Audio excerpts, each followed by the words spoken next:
من كان يرجو لقاء الله فإن أجل الله لآت وهو السميع العليم. Ayat yang ketiga, Maliki Yaumiddin. Maliki Yaumiddin. Maliki Yaumiddin itu datang di sebagian qiraat Maliki Yaumiddin. Kalau di bacaan kita mimnya apa? Panjang. Ya. Mimnya panjang. Maliki Yaumiddin. Tapi di bacaan sebagian ahli qiraah mimnya lamnya mimnya pendek. Jadi dibacanya Maliki Yaumiddin. Iya. Kalau Malik artinya yang memiliki. Al-Malik artinya menguasai. Yang menguasai. Baik, dan itu dari kesempurnaan Al-Quran. Datang dari beberapa qiraat. Datang dalam beberapa qiraat. Qiraat-qiraat itu sendiri memberi pengaruh-pengaruh dari sudut makna, hukum, kandungan, dan berbagai hal di dalamnya. Dan ini menunjukkan keagungan dan kesempurnaan Al-Quran. Makanya Al-Quran itu siapa yang mencermatinya itu tidak pernah habis keajaibannya. Tidak pernah habis apa? Keajaibannya. Iya. Nah itu suatu hari Ibnu Jarir rahimahullah berkata kepada murid-muridnya, saya akan mengimla untuk kalian sebuah buku di dalam tafsir.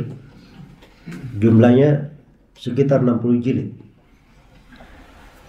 Kata murid-muridnya, kalau begitu habis umur kita untuk nulis saya. Kata beliau, inna lillahi wa inna ilaihi raji'un. Matatil himam. Inna lillahi wa inna ilaihi raji'un. Semangat itu telah mati, kata beliau. Maka mulai beliau imla selesai.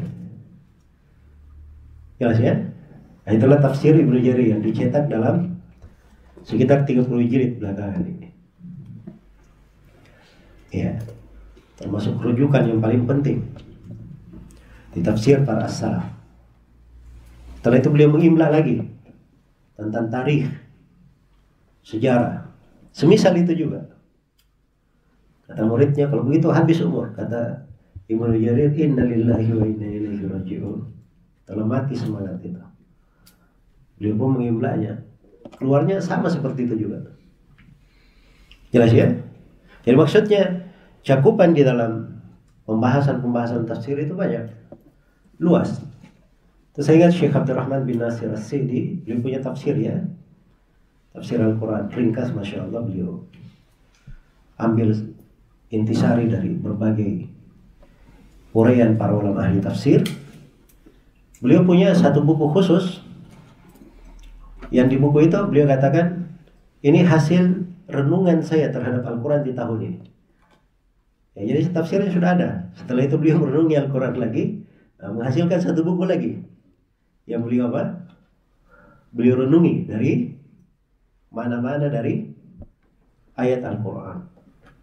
Jadi Al-Quran itu keajaibannya tidak ada habisnya. Ilmunya tidak ada batasannya.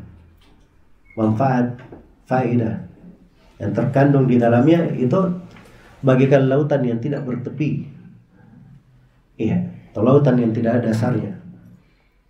Makanya seorang mukmin dan mukminah dihabiskan waktunya untuk belajar Al-Quran saya.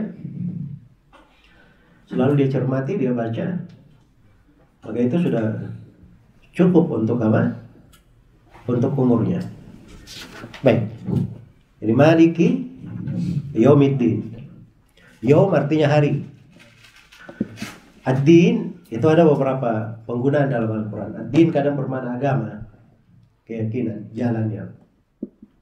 Dan din kadang bermakna apa? Pembalasan. Dan di sini dimaksud hari pembalasan.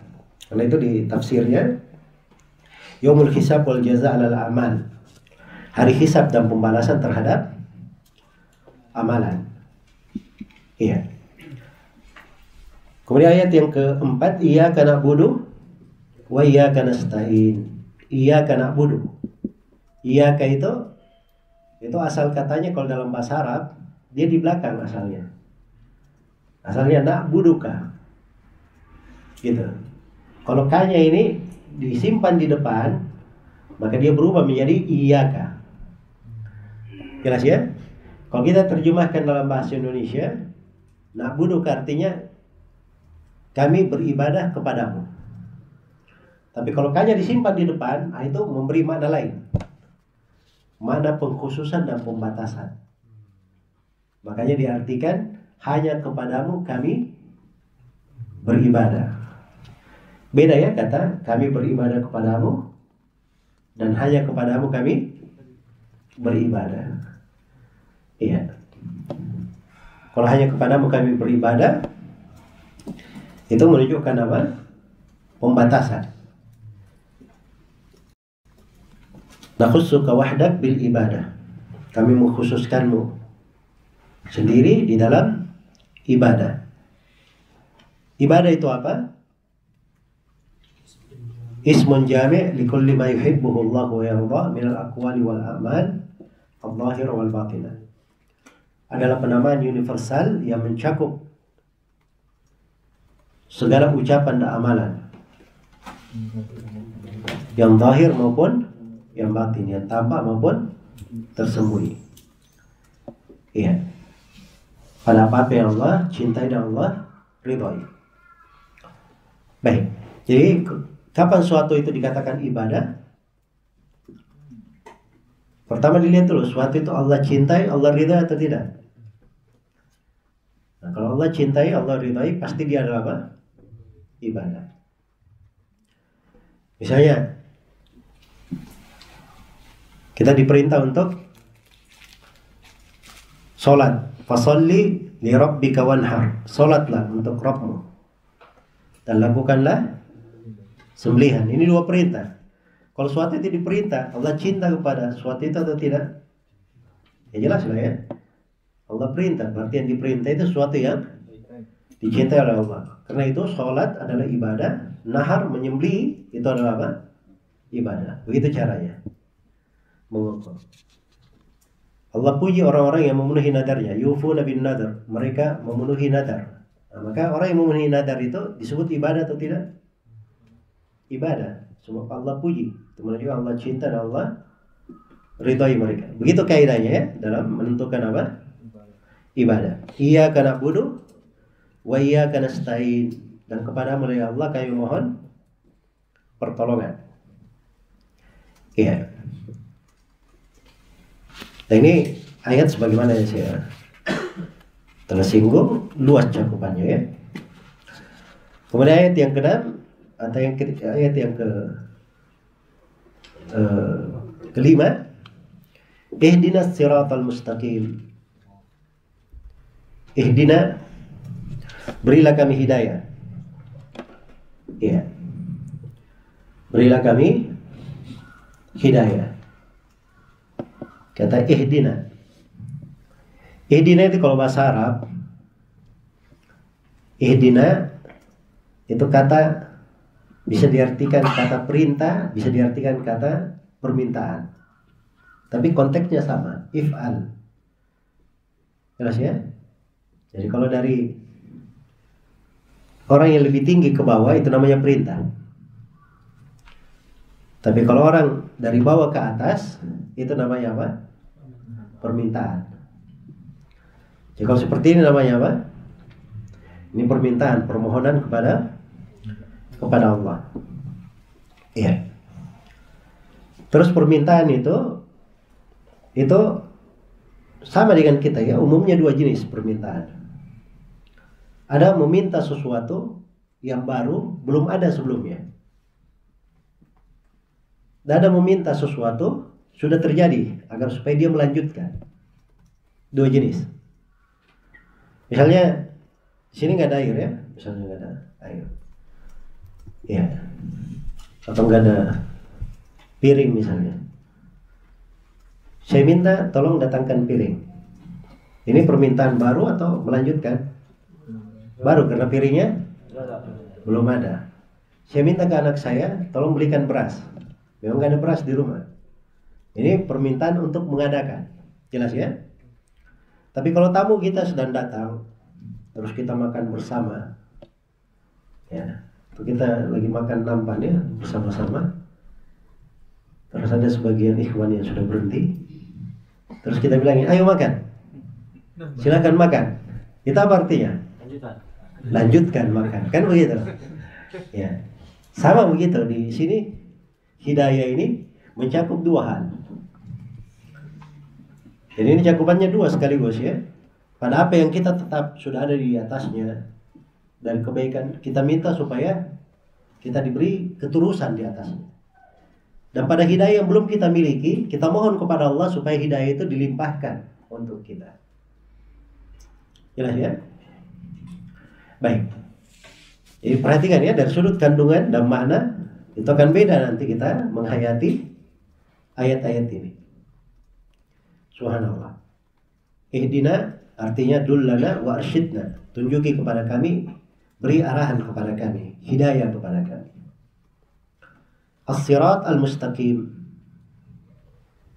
Ya. Beri hidayah kepada kami menuju kepada as-sirat al-mustaqim, kepada jalan yang lurus,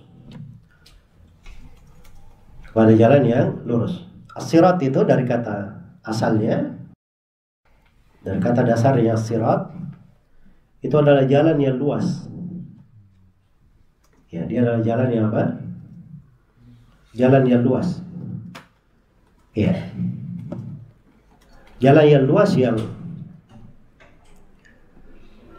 tidak ada lubang-lubang padanya, tidak ada bengkoknya. Jadi itu disebut dengan as-sirat. Ya. Dari asal katanya ya. Baik. Ihdinas sirat. Ya. Al-mustaqim, yang lurus. Al-mustaqim. Ada yang mengatakan as-sirat al-mustaqim artinya lurus ya, tidak bengkok, tidak ke kanan, tidak ke kiri. Yang penafsiran as-sirat al-mustaqim, ada yang menafsirkan as-sirat al-mustaqim adalah jalan Islam. Tunjukilah kami jalan Islam. Iya. Baik. Dan dia mengatakan sirat al-mustaqim adalah Al-Quran. Adalah Al-Quran. Dan dia mengatakan sirat al-mustaqim itu jalan ke surga. Jalan ke surga. Ada yang mengatakan bahwa sirat al-mustaqim itu jalannya Rasulullah, jalan keluarga Nabi, dan jalan Abu Bakar dan Umar. Itu semakna semuanya ya. Cuma ini penafsiran kadang kalau kita bahasakan jadi satu ayat itu kadang ditafsirkan oleh para ulama penafsiran mirip-mirip, berdekatan dalam makna, kadang saling melengkapi. Kadang ada yang menafsirkan dengan makna umum, kadang ada yang menafsirkan dengan sebagian makna yang terkandung di dalamnya. Itu nggak ada masalah ya di dalam ilmu tafsir. Jadi sepanjang semuanya mungkin di dalam pembahasan ilmu tafsir, maka semuanya diterima, tidak ada masalah. Ihdinas siratal mustaqim. Ya, ketika diminta siratal mustaqim, as-sirat al-mustaqim ini ada dua ya. Karena sirat itu, jembatan itu ada dua. Ada yang di dunia, itulah jalan Islam, jalan kebenaran, Al-Quran dan Sunnah Rasulullah. Dan ada jalan as-sirat hissi, yang betul-betul kita akan lewati nanti, yaitu jembatan yang dihamparkan di atas neraka jahanam. Dan itu jalan yang mengantar kemana? Ke surga. Ya, nanti di hari kiamat itu semua orang kalau sudah ditentukan hisabnya, sudah selesai dari hisab, sudah dibagi kitab-kitabnya, semuanya akan berjalan. dan semuanya pasti akan mendatangi neraka jahanam. Sebagian ulama yang menafsirkan ayat wa in minkum illa wariduha kana ala rabbika hatman maqdiya. Tidak seorang pun di antara kalian kecuali dia akan mendatangi neraka jahanam. Sebagian ulama yang berkata dia lewat saja, kalau orang beriman lewat saja kemudian keluar, sekedar melihat. Dan penafsiran yang kedua maksudnya dia lewat di atas sirat ini, jembatan yang dihamparkan di atas neraka jahanam. Iya. Dan yang kedua ini lebih lebih tampak ya dari sudut makna, sebab dia lewat itu artinya dia sudah pernah lihat neraka juga. Nah, tapi as-sirat ini, as-sirat di atas jembatan ini, itu bukan jembatan yang biasa kita lihat di atas sungai itu ya. Baik, ini jembatannya disebut oleh Nabi Sallallahu Alaihi Wasallam lebih tipis daripada rambut, lebih tajam daripada pedang, sangat licin, ada yang menyambar-nyambar di tengahnya, ya, kaitan-kaitan. Ya kalau mau dibilang jangkar-jangkar, ya mungkin. Jelas ya, menyambar-nyambar di tengah. Kalau tidak bisa lewat, di bawahnya neraka jahanam. Jadi berarti sirat ini jalan menuju surga juga. Seperti yang ditafsirkan tadi oleh Said bin Jubair. Jelas ya? Baik. Jadi kalau begitu sirat itu dua macam. Ada sirat hissi dan ada sirat apa? Manawi. Ya, secara makna itulah kelurusan jalan Islam di dunia, dan kita minta juga kelurusan jalan melewati sirat di mana? Di akhirat. Ya, kalau kita tidak baca tafsir yang seperti ini, ya kita ketika baca ihdinas siratal mustaqim tidak menghadirkan makna itu. Jelas ya? Dan dimaklumi seorang itu berdoa sesuai dengan makna yang dia inginkan. Ya, diberikan sesuai dengan makna yang dia inginkan. Siratal ladzina an'amta 'alaihim, disebutkan di situ al-muttabi'ina lil Islam alladzi ja'a bihi an-nabiy sallallahu alaihi wasallam. Itu jalannya orang-orang yang mengikuti Islam yang dibawa oleh Nabi sallallahu alaihi wasallam. Iya. Baik, siapa saja yang berjalan mengikuti jalan Islam yang dibawa oleh Nabi, maka itu namanya orang yang diberi nikmat. Dan itu ditafsirkan di surah An-Nisa, wa ulaika ma'al ladzina an'ama Allahu 'alaihim minan nabiyyin was-siddiqin wasyuhada'i was-shalihin. Orang-orang yang diberi nikmat oleh Allah dari kalangan para nabi, para siddiq, para syuhada, orang yang mati syahid, dan orang-orang yang salih. Iya, orang-orang yang salih. Baik. Kemudian setelah itu berlindung dari dua jalan. Setelah minta jalan yang lurus, ada kelanjutan surah perlindungan dari dua jalan. Ghairil maghdubi alaihim waladdallin. Ghairil maghdubi alaihim bukan orang yang dimurkai atas mereka. Di situ disebut di tafsir alladzina araful haqqa wa lam ya'malu bihi. Itu orang yang mengenal kebenaran tetapi tidak beramal dengannya. Wahumul Yahud, dan mereka ini orang-orang Yahudi. Ad-dallin alladzina tarakul haqqa 'anil jahl falam yahtadu wa dhallu at-tariq. Wahumun Nasara. Ad-dallin ini orang yang meninggalkan kebenaran karena kejahilan. Jadi mereka ini kebalikannya ya, beramal tanpa ilmu. Kalau sebelumnya punya ilmu tapi tidak diamalkan, itu orang Yahudi. Kalau orang Nasara beramal tetapi tanpa apa? Tanpa ilmu. Ini orang-orang Nasara. Baik, selesai dari tafsir surah Al-Fatihah.